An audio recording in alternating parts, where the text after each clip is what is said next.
상쾌한 아침 원주에서 출발합니다.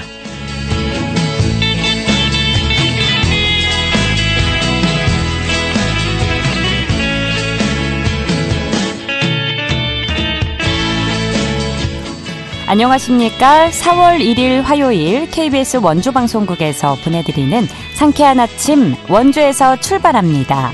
저는 진행의 이은주입니다.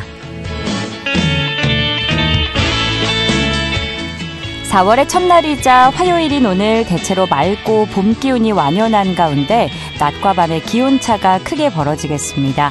아침 최저기온 원주 2도, 횡성 영월 영하 1도, 평창 영하 3도로 평년 기온을 약간 밑돌았는데요.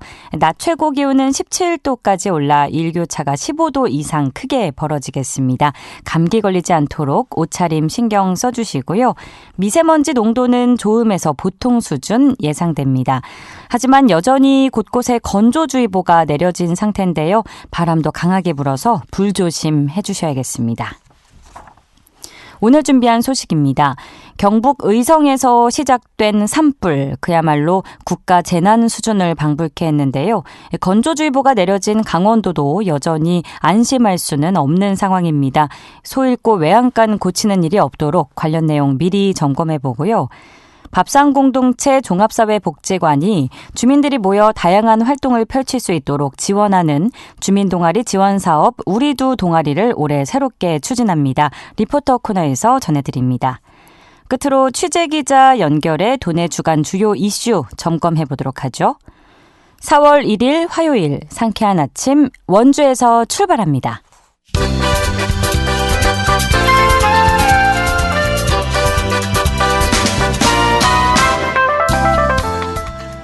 오늘의 뉴스입니다. 원주시와 강원특별자치도가 오는 3일 오후 1시 30분부터 5시까지 시청 7층 중회의실에서 찾아가는 전세 사기 법률 상담 지원 창구를 운영합니다. 이번 상담 창구는 전세 사기 보증금 미반환 피해자를 대상으로 변호사와 공인중개사, 법무사 등으로 구성된 전문가 합동 법률 상담이 진행될 예정인데요. 상담 신청은 내일까지 주택과 주택정책팀으로 접수하면 됩니다. 평창군이 오는 12일 도서관의 날을 맞아 다음 달 한 달 동안 평창 군립도서관들에서 다양한 문화행사를 엽니다. 이번 행사는 군립도서관 4곳과 용평 작은도서관 등에서 진행됩니다. 주요 행사로는 책을 토대로 한 공연과 주제별 맞춤형 도서 전시 등이 마련됩니다.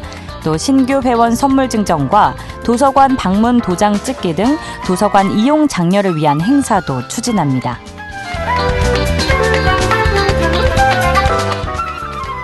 국내 최장길인 횡성 루지 체험장이 동절기 휴장을 마치고 오늘부터 운영을 시작했습니다. 특히 개장 기념 이벤트로 모든 방문객에게 오는 20일까지 정상요금에서 30% 할인된 금액으로 이용 가능한데요. 온라인에서 사전 구입하면 35%까지 할인받을 수 있습니다. 올해는 11월까지 운영합니다. 오늘의 뉴스였습니다.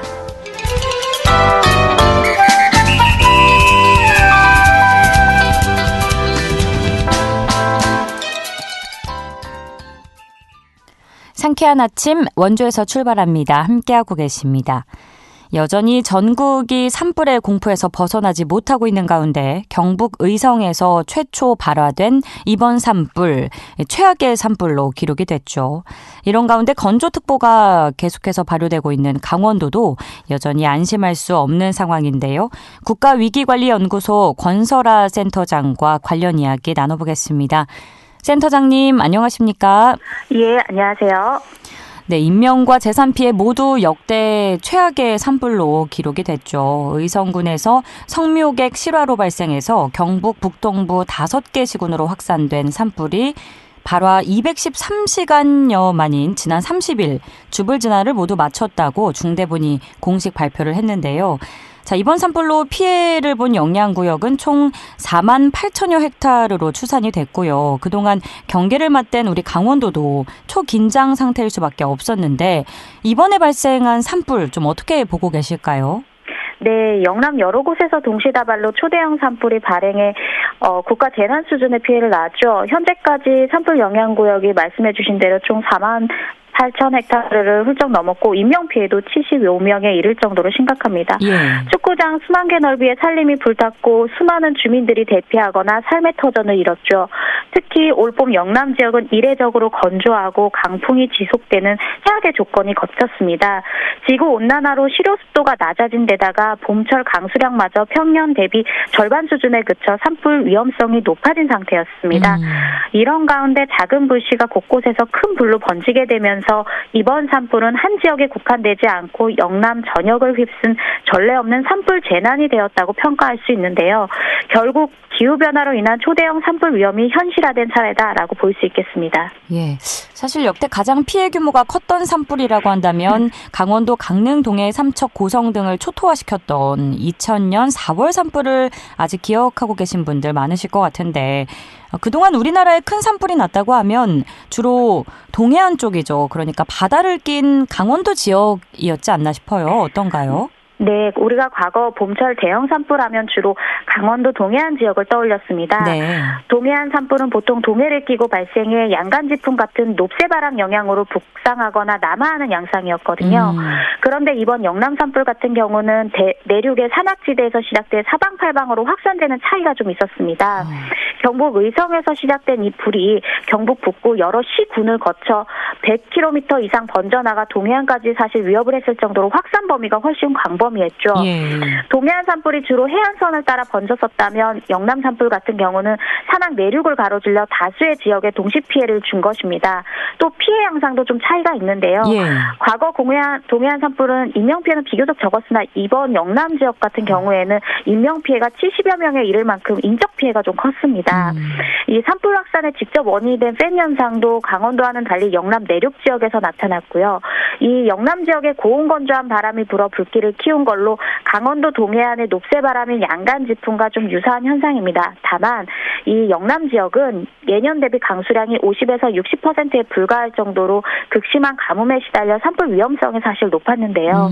이러한 기상 조건이 동해안이 아닌 내륙 지역까지 대형 산불이 번지는 배경이 되었다라고 볼 수 있겠습니다. 예, 이번 산불로 이제 그 전의 산불과는 또 다른 심각성을 우리가 느끼게 됐습니다. 말씀하신 것처럼 인명 피해가 컸고요, 안타깝게도요. 또 광범위하게 나타났는데 영남 지역 산불의 특징이라고 한다면 좀 더 구체적으로 어떤 부분이 있을까요? 먼저 이번에는 산림 피해 면적이 좀 압도적이었죠. 불에 탄 산림이 4만 8천 헥타르에 달해 이전까지 최대였던 2000년도 동해안 산불이 약 2만 3천 헥타르였는데 이 기록을 훌쩍 넘어섰습니다.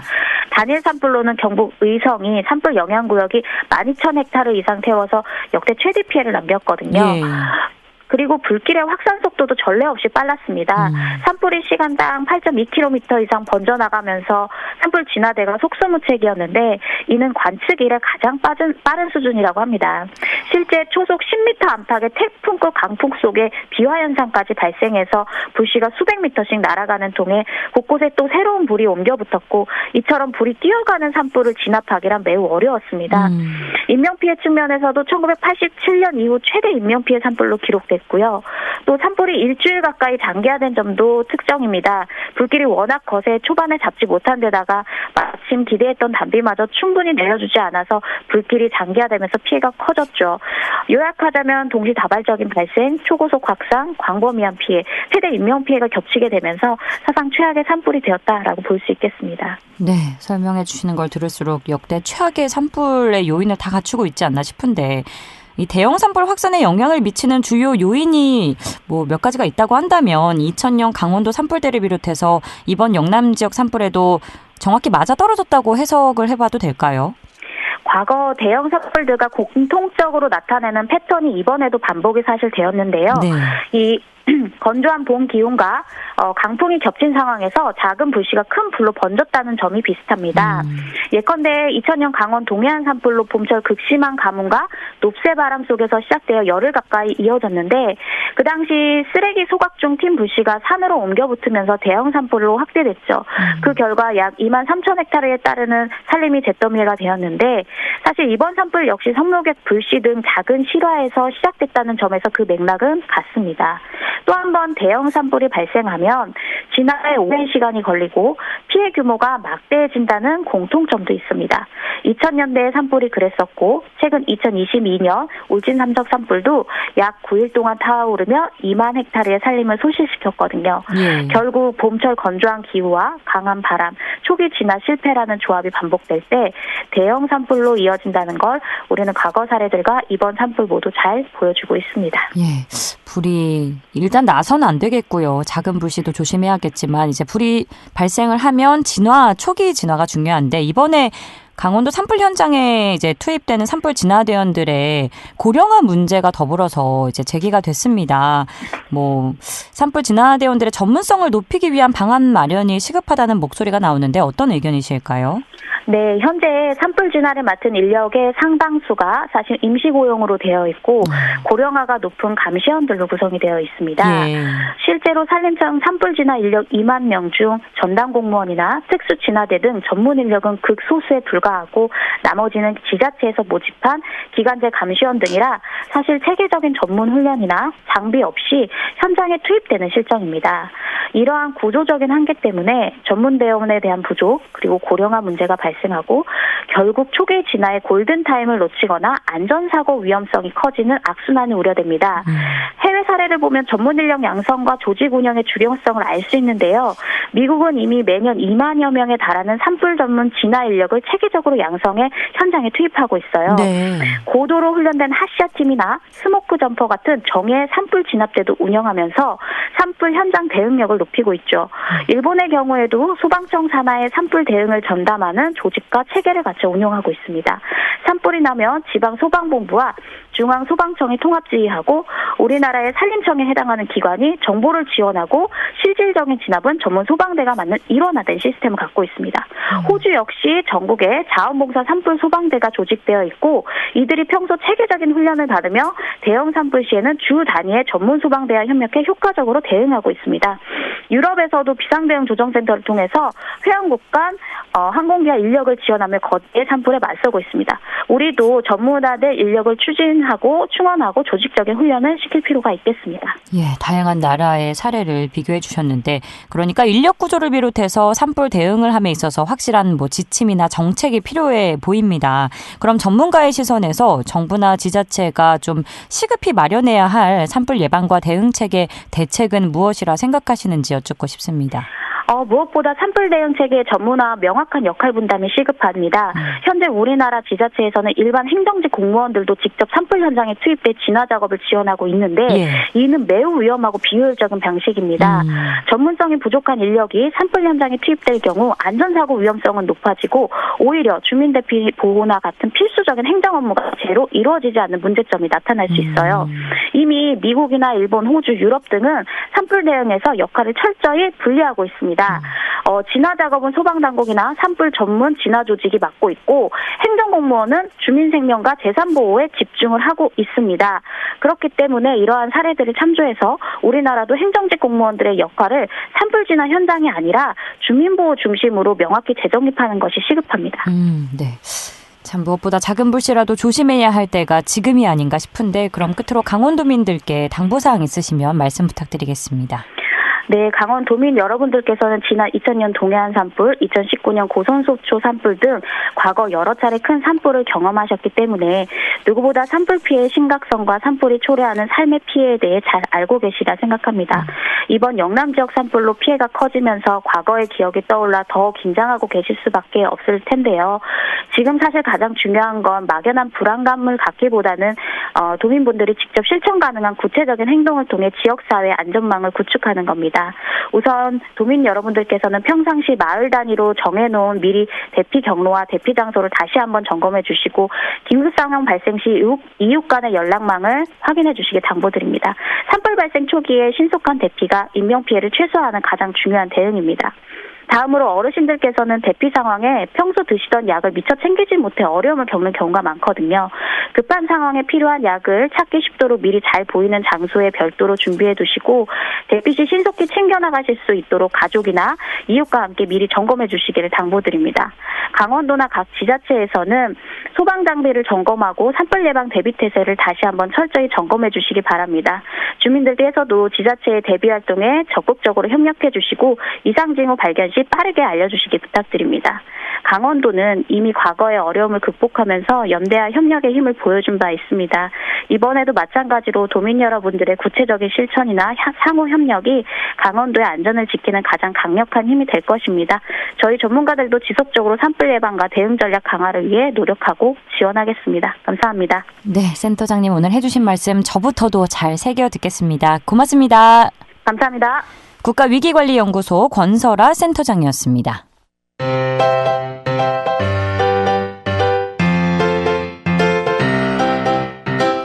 KBS 원주방송국이 유튜브 다시 듣기 서비스를 실시합니다.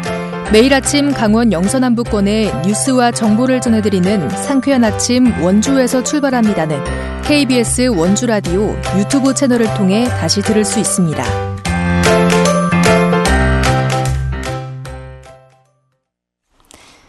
밥상공동체 종합사회복지관이 원주 지역 주민 동아리의 활동을 지원하는 우리 두 동아리 사업을 추진하는데요. 자세한 내용 리포터 현장에서 알아봅니다. 추인혜 리포터 함께합니다. 어서 오세요. 네, 안녕하세요. 네, 밥상공동체 종합사회복지관에서 올해부터 주민 동아리 지원 사업을 운영한다고요. 네, 밥상공동체 종합사회복지관이 올해부터 지역 주민 모임 활성화를 위한 지원 사업을 시행합니다. 미술과 공예, 학습 모임 등 다양한 분야의 동아리를 모집하는데요. 다른 연령이나 조건은 관계없이 정기적인 모임을 갖는 동아리라면 누구나 신청할 수 있습니다. 선정된 동아리에는 예산 활용 계획서를 받고 이 모임의 활성화를 위해서 강사비와 다가비, 재료비 등 동아리 운영을 위한 지원금을 최대 50만 원까지 지원합니다. 활동비 지원과 함께 모임 장소 제공도 진행하는데요. 네. 주민 모임이 지역사회 공동체 의식을 활성화하고 또 지역사회 발전과 연계할 수 있도록 하기 위해서 올해 처음 지원하는 사업입니다.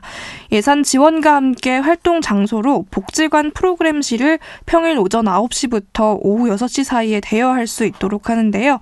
밥상공동체 종합사회복지관 전나연 사회복지사에게 우리도 동아리 사업 소개 들어보겠습니다.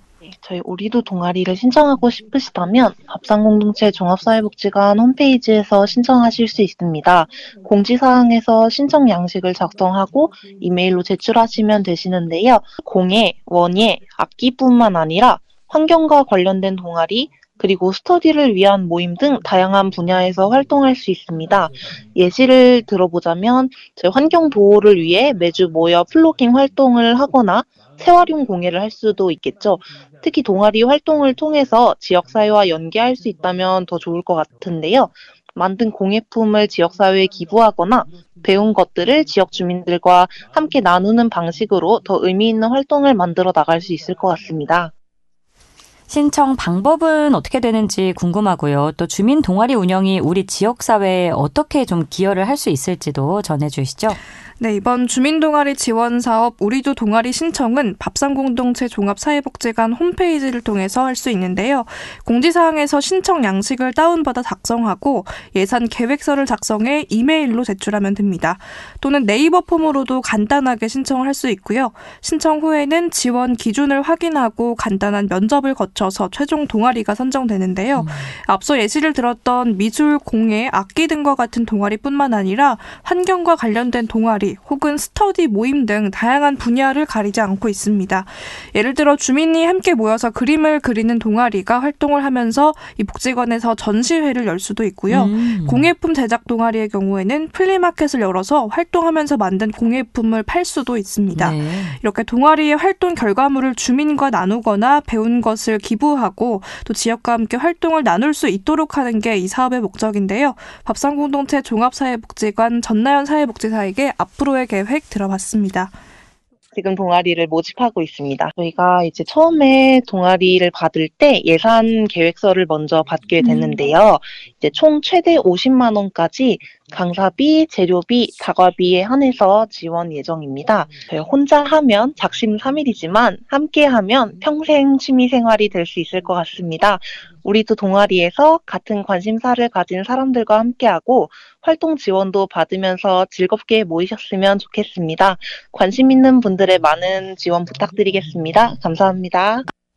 네, 지역 내에서 동아리 운영이 활발해져서 지역사회에 기여할 수 있는 계기가 되면 좋을 것 같고요. 밥상공동체 종합사회복지관에서 올해부터 운영하는 주민 동아리 지원 사업 우리 두 동아리 접수 소식 알아봤습니다. 오늘 소식 고맙습니다. 추인혜 리포터였습니다. 네, 감사합니다.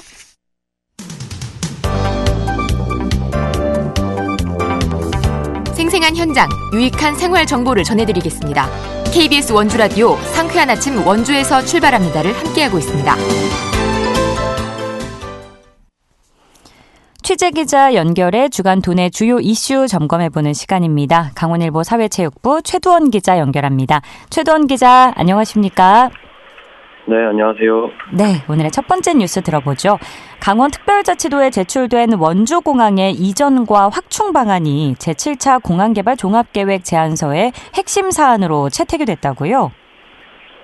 네, 그렇습니다. 강원특별자치도에 제출된 원주시의 원주공항 이전 확충 방안이 제7차 공항개발 종합계획 제안서의 핵심 사안으로 채택됐습니다. 강원자치도는 이 같은 내용을 담은 제7차 공항개발 계획 제안서를 한국교통연구원에 제출할 방침이라고 지난주 밝혔습니다.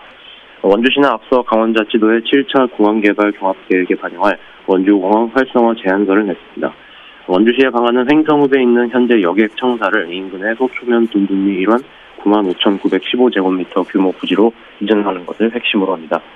해당 부지에는 여객 터미널과 주차장, 유도로, 계류장 등이 들어설 예정입니다. 특히 여객 터미널은 6,400제곱미터 규모로 현 터미널에 비해 4배 정도 커지게 됩니다. 네, 그렇다면 이전에 따라서 앞으로 공항 사용에 좀 구체적으로 어떤 점들이 달라지게 되나요? 네, 청사 이전에 따라 현 청사에서 항공기 탑승 시까지 일반도로 1.7km를 버스로 이동해야 하는 불편은 이제 사라지게 됩니다. 청사 바로 앞에 있는 횡성 먹거리 단지 인근에 자리하고 있어 우려했던 상권 붕괴도 없을 것이라는 분석입니다. 여기에 대해 활주로 450m 연장 방안도 제안서에 담았습니다. 한편 최근 지역사회 이슈로 떠오른 국제공항 승격 요구는 일단 국제선 취향 여건 조성으로 표현됐습니다. 공항 시설 개선을 통해 강원 영서와 경기 남부, 충북, 경북, 북부를 아우르는 중부 내륙 거점 공항으로의 지향점을 강조하면서 추후 중국과 일본 등 근거리 위주의 특화된 국제 노선 개발 가능성을 열어둔 것으로 풀이됩니다. 박승철 강원자치도 항공지원팀장은 원주시 계획을 아우르는 제안서를 채택, 조만간 한국교통연구원에 제출할 방침이라며 이후 교통연구원 측이 비용 편익 및 항공 수요 분석 등 현황 조사와 재원 조달 방안 수립, 공청회, 중앙행정기관 의견 조율 등의 과정을 거쳐 올해 말께 국토교통부가 7차 공항 개발 계획을 확정한다고 말했습니다. 네, 원주 소식이었고 이어서 횡성 소식 알아보죠. 횡성 용둔리 주민들의 군부대 신설 추진에 대한 반발이 확산되고 있다고요. 네, 횡성군 우천면 용둔리 군부대 신설 추진에 반발하고 있는 주민들이 반대 결의대회를 개최하는 등 반발이 확산되고 있습니다. 주민들은 지난주 용둔리에서 우천면 용둔리 깜깜이 군부대 결사 반대 결의대회를 열고 군부대 신설 및 군부대 신설을 위한 2차 부지 확보 중단, 횡성군의 적극적인 중재 등을 요구했습니다. 횡성 용둔리는 어떤 마을이고 또 주민들은 왜 군부대 신설을 반대하고 있는지도 알려주실까요? 네, 용둔리는 국도 6호선과 KTX가 통과하고 영동고속도로 새마을 나들목, KTX 횡성역 등이 위치해 전원생활을 하기 좋은 대표적 도농 복합마을로 꼽힙니다. 네. 하지만 국방부와 육군 등은 용둔리 249, 232번지 일대 54만 5천 제곱미터 부지에 일명 차량화 부대를 신설하기로 하고 지난 2023년 무렵 21만 5천 제곱미터 부지를 확보한 데 이어 최근 인접 지역에 토지 33만여 제곱미터 추가 확보를 위한 토지 매입 절차도 밟고 있습니다. 더욱이 사업 추진 과정에 주민 설명회 등이 없이 일체 비공개로 진행돼 주민들은 깜깜이 군부대 신설로 생존권이 무시되고 있다며 반발하고 있습니다. 원영진 용둔리 군부대 설치 반대 대책위원장은 군 단위 종합발전계획 수립 때도 군사시설로 인해 용둔리는 각종 개발 순위에서 제외돼 지역 낙후가 불보듯 뻔하다면서 부동산 가치 하락 등 주민 재산권에 심각한 피해를 초래하고 정주 여건을 파괴해 주민 생존권을 무참히 짓밟아 지역 소멸을 부추길 것이라고 성토했습니다. 이처럼 군부대 신설이 공론화된 후 우천면 전역 기관 단체와 주민들은 마을 곳곳에 육군 군부대 신설 반대 현수막을 게시하고 사업 백지화를 거세게 요구하고 있는 상황입니다. 네, 갈등이 원만하게 해결되길 바라고요. 다음 평창 소식입니다. 평창군의 청년 고용률이 역대 최고의 성과를 거뒀다고요? 네, 평창군의 청년 고용률이 54.6%를 기록하며 최근 5년 내 역대 최고의 성과를 거뒀습니다. 지난 2023년 39.3%에 불과했던 청년 고용률이 지난해 54.6%로 급격히 성장한 것과 관련해 평창군은 그동안 청년층의 안정적인 고용과 창업을 지원하기 위해 다양한 맞춤형 프로그램을 운영한 결과로 풀이된다고 밝혔습니다. 그렇다면 평창군이 청년층의 고용과 창업을 지원하기 위해서 운영했던 프로그램과 사업에는 어떤 것들이 있는지 간략히 소개해 주시죠. 네, 평창군은 그동안 총 10억여 원을 투입해 청년 자격증 취득을 지원하면서 64명 예술교생을 배출했습니다. 또 청년 창업 아카데미, 지역산업 맞춤형 일자리 창출 지원 사업, 지역 주도형 청년 일자리 및 청년 신규 창업 인프라 구축 지원, 청년 창업관 인큐베이팅 지원 사업과 청년 농업인 창업 및 영농 정착 지원 등의 다양한 지원 사업을 펼쳤습니다. 여기에 더해 일자리가 넘쳐나는 희망도시 평창을 목표로 다양한 일자리 정책을 추진한 결과 2024년 고용률이 80.6%를 기록해 전년 대비 2.28% 증가하는 성과를 거뒀습니다. 이번 성과는 단순한 고용 증가뿐만 아니라 고용의 질적 향상에도 의미가 있다는 분석입니다. 네. 특히 네, 오늘은 시간 관계상 여기까지 들어야 될 것 같은데요. 또 끝으로 영월군이 교통약자들의 이동 편의성을 높이기 위한 업무 협약을 체결했다는 소식까지 알차게 준비해 주셨네요. 오늘 소식도 고맙습니다. 네, 감사합니다. 지금까지 강원일보 사회체육부 최두원 기자였습니다. 4월 1일 화요일에 전해드린 상쾌한 아침 원주에서 출발합니다. 오늘 순서는 여기까지입니다. 저는 내일 아침 8시 30분에 다시 찾아뵙죠. 기술 조원재, 구성 정유리, 진행의 이은주였습니다. 여러분 좋은 하루 보내세요.